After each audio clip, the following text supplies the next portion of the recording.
waktunya sempit, makanannya harus banyak kan gitu betul. istilahnya ya. Maka yang harus kita lakukan adalah pertama tuh fokus terhadap target gitu. Mungkin kalau jasa konstruksi yang lain kan harus cari makanan dulu gitu ya. Tapi kalau HKI ini khusus memang sudah jelas yang makanan harus dimakan ya, gitu ya. yang harus dimakan ya. Pac-Man lah istilahnya, makan sebanyak-banyaknya gitu ya.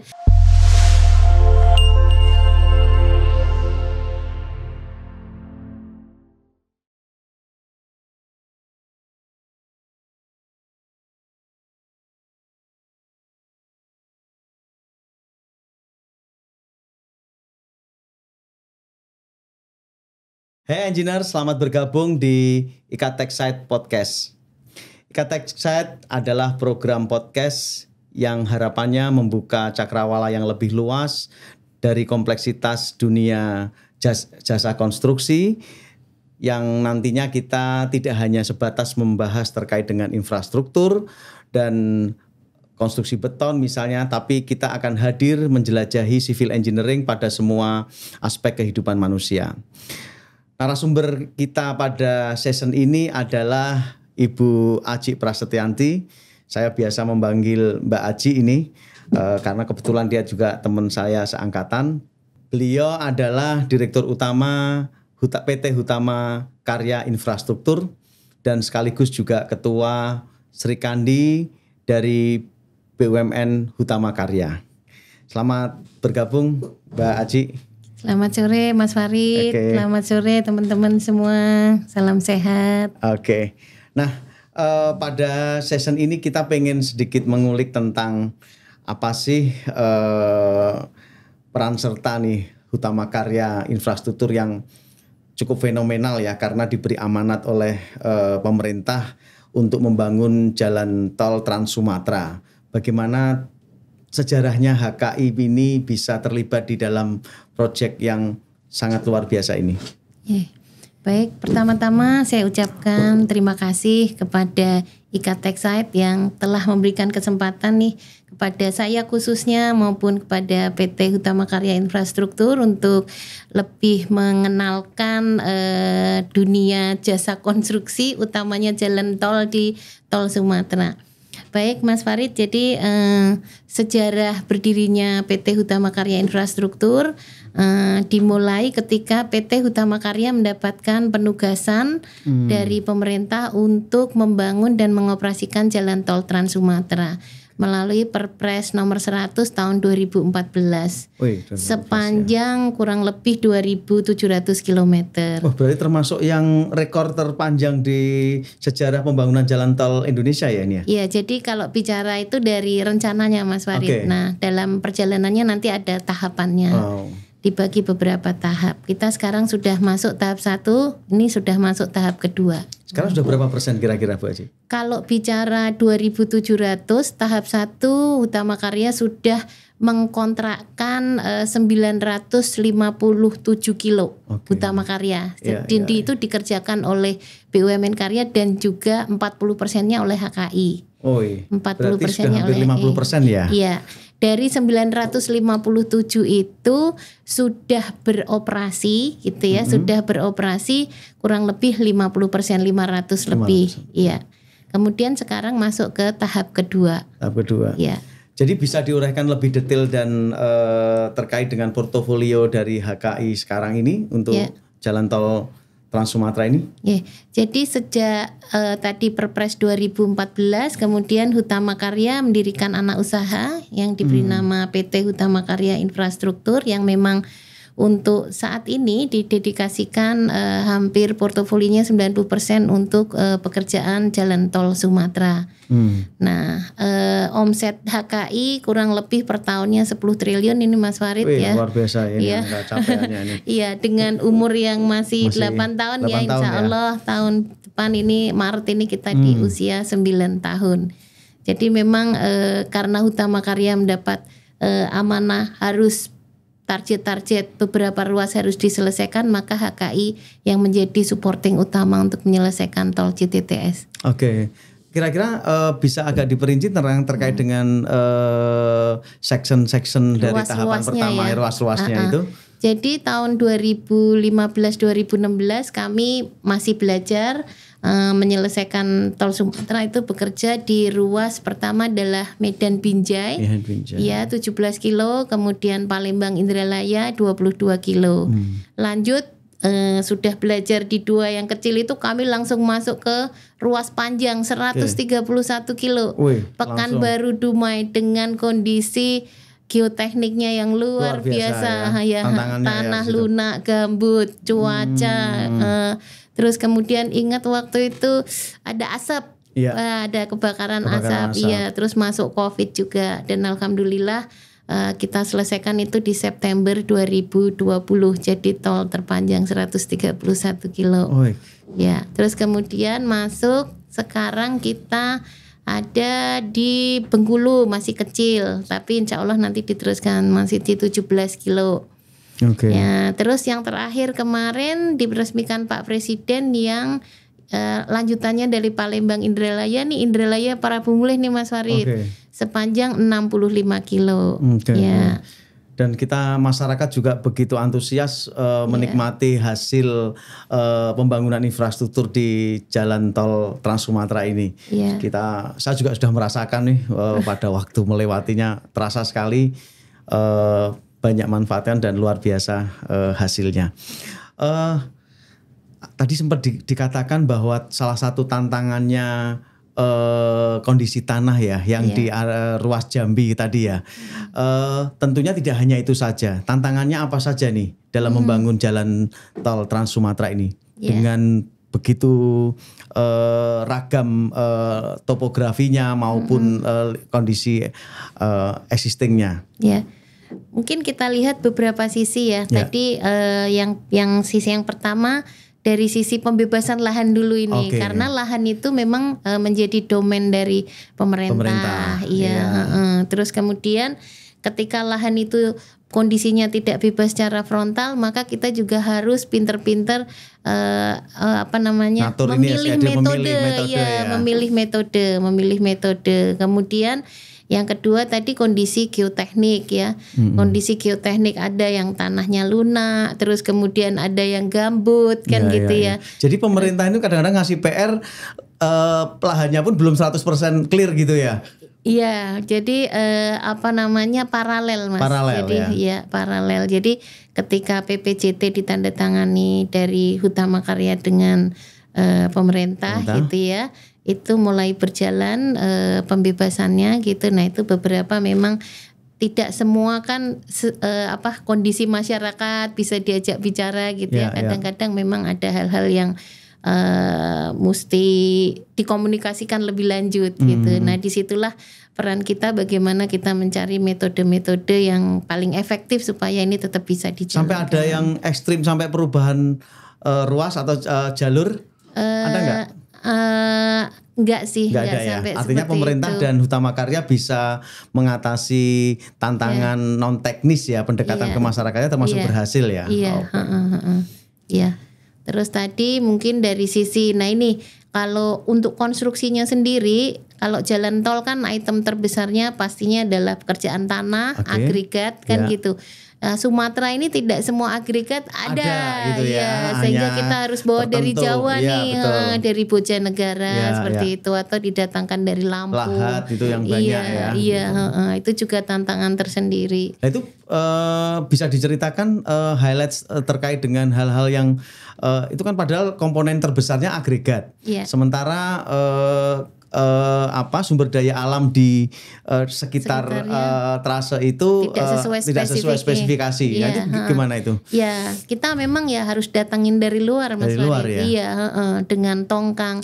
Nah, untuk itulah maka kita harus merencanakannya tuh jauh-jauh hari gitu. Kita sudah harus bisa memprediksi ya kebutuhannya tuh berapa, waktunya kapan, sehingga pas seperti itu. Itu. Nah, tentunya dengan tantangan yang begitu beragam, HK sudah punya pengalaman menangani ini, tentunya akan sudah banyak metode-metode yang diterapkan. Mungkin bisa disampaikan metode-metode apa saja yang bisa di-sharing ya, terutama ini untuk para engineer-engineer ini apa saja ini, Mbak Aji? Jadi kalau bicara dari sisi keengineeringan teknik sipilnya gitu ya, itu mungkin ada 2 ya yang terkait dengan tadi banyak highlightnya di penanganan tanah lunak. Itu kita di Sumatera menggunakan metode vakum. Jadi tanah itu kayak dikompres, airnya dikeluarin. Itu kita berhasil di proyek Palembang Indralaya. Ya, terus kemudian yang dengan menggunakan CSP dengan lingkar diameter yang besar dengan kombinasi di atasnya dengan geofoam untuk menurunkan berat beban ya seperti itu. Terus kemudian kita juga mungkin kalau di teman-teman tahu ada PVD itu ya untuk mengeluarkan prefabricated vertical drain itu ya. Jadi itu untuk mengeluarkan air tanah dengan cepat. Itu juga kita gunakan. Jadi kalau di desain kita itu ketika ketemu tanah seperti itu kita coba pakai obat ini masih enggak, safety factornya enggak, nanti gitu. Naik lagi obatnya naik lagi gitu. Misalnya konsolidasinya pakai PVD enggak dapat karena tanahnya masih begini, terus kita naikkan lagi gitu. Nah, kadang-kadang terakhir itu obatnya adalah pile on slab. Jadi pile slab gitu. Udah pokoknya udah enggak bisa diapa-apain. Nah, itu gambut yang kita bangun yang di Pekanbaru Dumai itu 13 kilo kita dengan menggunakan full pile slab. Full pile slab sehingga itu juga harus dapat izin dynamic loading testnya dari KKJTJ kalau sudah. Karena memang tuntutan spesifikasi dari jalan tol ini kan cukup tinggi ya. Tadi terkait dengan geofoam tadi karena cukup viral ya. Kita sudah banyak lihat para engineer juga pasti sudah lihat di YouTube ya. Geofoam ini kan termasuk metode yang tidak banyak dilaksanakan di ruas jalan yang ada. Mungkin bisa diceritakan Bu Aji? Iya, jadi geofoam itu yang seperti geofoam itu kita campur dengan beton sehingga betonnya BJ-nya menjadi lebih ringan, nggak sampai 1 ton per meter persegi itu. Terus kemudian itu biasanya diterapkan di oprit gitu ya, atau tadi untuk menurunkan beban dari timbunan seperti itu. Jadi nanti engineers bisa mengunjungi link dari Hutama Karya yang terkait dengan geofoam dan cukup banyak, dan saya lihat ini juga metode yang cukup berhasil ya kalau untuk mengatasi tanah-tanah yang lunak begitu ya. Oke Bu Aji, terkait dengan pekerjaan-pekerjaan yang di jalan tol ini ada beberapa hal yang tentu cukup menjadi kebanggaan dari Hutama Karya Infrastruktur. Itu di pekerjaan apa saja nih? Ya. Mungkin sebelum ke itu Mas Farid, tadi mungkin saya tambahkan terkait dengan teknologi nih. Sekarang kita sudah banyak menggunakan teknologi terbarukan untuk bagaimana kita bekerja dengan lebih smart gitu ya. Itu dengan BIM mungkin yang lain-lain, mungkin teman-teman jasa konstruksi yang lain juga sudah menggunakan ya. Jadi itu building information management gitu ya. Jadi di sana merencanakan, kemudian di dalam pembuatan shop drawing supaya lebih cepat, itu juga adanya perubahan-perubahan, kita menggunakan itu. Nanti terakhir pada saat pekerjaan sudah jadi, istilah kita tuh as built drawing juga langsung jadi seperti itu. Terus kita kombinasi itu supaya zaman dulu kalau kita kuliah tahu nggak apa itu poligon tertutup, poligon terbuka. Betul. Sekarang dunianya udah canggih tuh. Aplikasi udah. Itu kita pakai lidar pakai drone gitu kan. Langsung di di foto gitu, terus kemudian diketahuan nih volume galian dan timbunannya berapa seperti itu. Angka yang terus kemudian istilahnya ada lagi MMGPS gitu, sama juga itu juga seperti itu. Bagaimana kita kalau meratakan menembak layer dari timbunan gitu.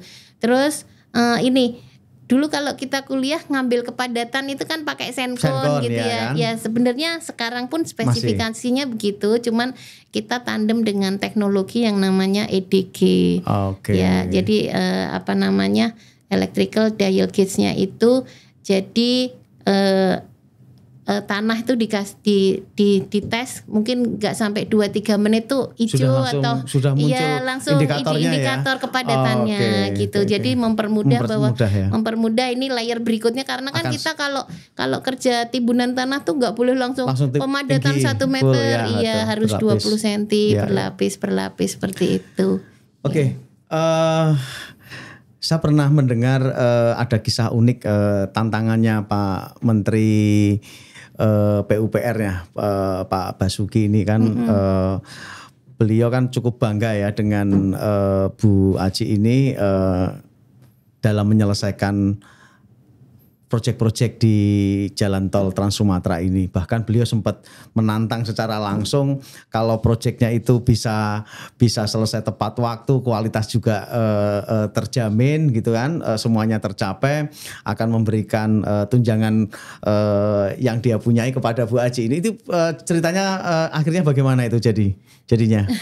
Jadi sedikit flashback ya, waktu itu seperti tadi lahan kan gitu. Lahan. Jadi area Pekanbaru Dumai 131 kilo tuh ada yang waktu itu HTI hutan tanaman industri.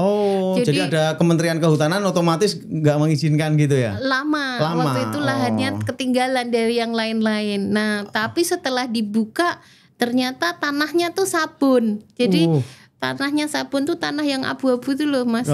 Jadi susah untuk dipadetin kan gitu. Waktu itu sampai Pak Menteri turun dari mobil sampai ambil dijilat. Oh ya bener nih tanah sabun gitu kan. Nah sehingga waktu itu kita dapat tantangan kalau bisa menyelesaikan sebelum Lebaran kan. Ingat banget tuh waktu itu saya tuh kalau ini selesai sebelum Lebaran tahun 2020 maka akan mendapat dom istilahnya gitu ya.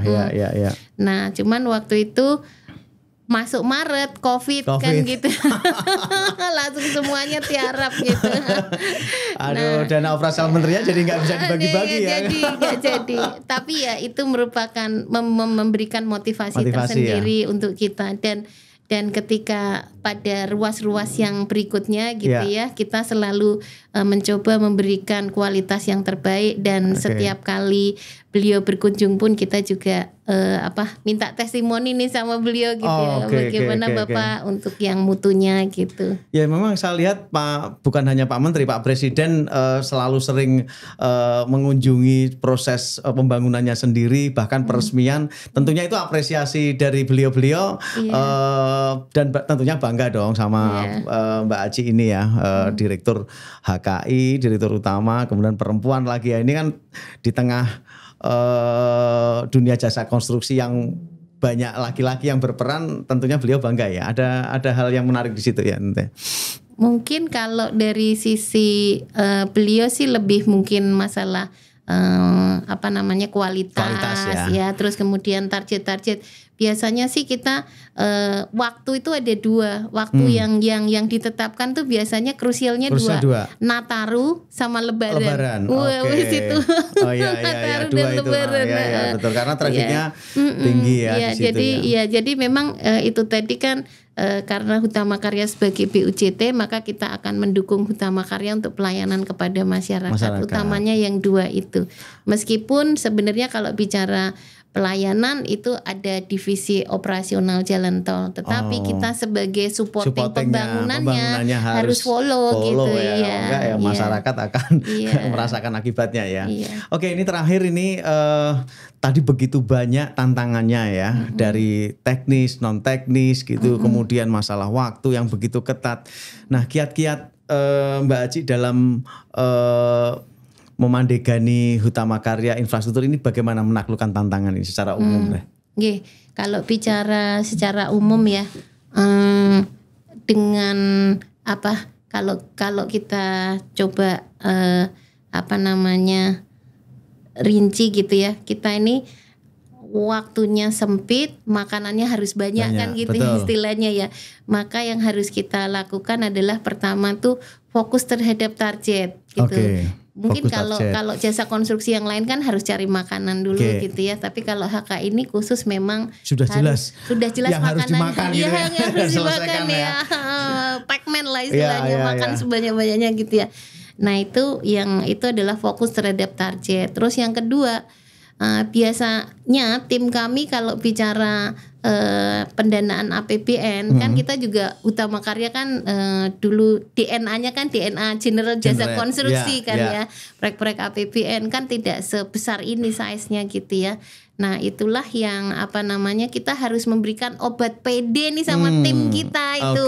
Yang tadinya setahun mungkin satu tim kepala proyek dan jajarannya itu mungkin setahun 200 miliar gitu ya. Begitu masuk ke HKI itu harus menjadi 600 miliar, 800 miliar, sampai 4 kali lipat ya. Sehingga itu kita harus berikan obat PD. Nah, obat PD-nya tuh apa gitu ya.